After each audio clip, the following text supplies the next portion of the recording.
तू ही रे माझा मितवा या मालिकेच्या पुढील भागामध्ये आपण पाहणार आहोत. आजी ही सात्विकाने अर्णवसाठी लिहिलेलं पत्र त्याला दाखवते आणि तो वाचून अर्णव देखील अतिशय आनंदित होतो. तर तिकडे आपण पाहतो ईश्वरी ही अर्णवच्या घरी पूजेसाठी निघालेली असते आणि ती अतिशय सुंदर दिसत असते. त्याचवेळी तिची आई आणि बहीण देखील तिला सांगतात, तू पूजेसाठी जात आहेस ना, मग तू तुझं मन हे अतिशय प्रसन्न ठेवून पूजेसाठी जा. तिकडे आपण पाहतो वल्लरीच्या सांगण्यावरून लावण्याने अर्णवला इम्प्रेस करण्यासाठी त्याच्या आईसारखी वेशभूषा परिधान केलेली असते आणि ती तयार होऊन अर्णवनी घरामध्ये सर्वांच्या समोर येते.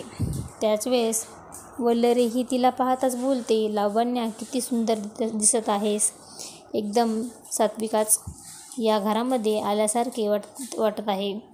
आणि वल्लरी पुढे बोलते, जर तू यावर केसांचा आंबाडा घातला असतास तर एकदम हुबेहूब सात्विकाच दिसली असतीस. आणि तू त्यावेळेस लावण्या देखील अर्णवच्या समोर येते आणि अर्णवला बोलते, अर्णव मी कशी दिसत आहे. त्याच वेळेस अर्णव हा लावण्यावर रागावतो आणि बोलतो, लावण्या तू हे सर्व मला इम्प्रेस करण्यासाठी केलं आहेस ना, परंतु मला या असल्या गोष्टींमध्ये अजिबात इंटरेस्ट नाही. मी अशा गोष्टींमध्ये कधीच अडकत नाही. आणि त्यावेळेस लावण्याचा मात्र मूड खराब होतो. आता पुढे येणाऱ्या भागामध्ये अर्णव सोबत ईश्वरी पूजा करणार की लावण्या हे पाहणे अतिशय रंजक ठरणार आहे.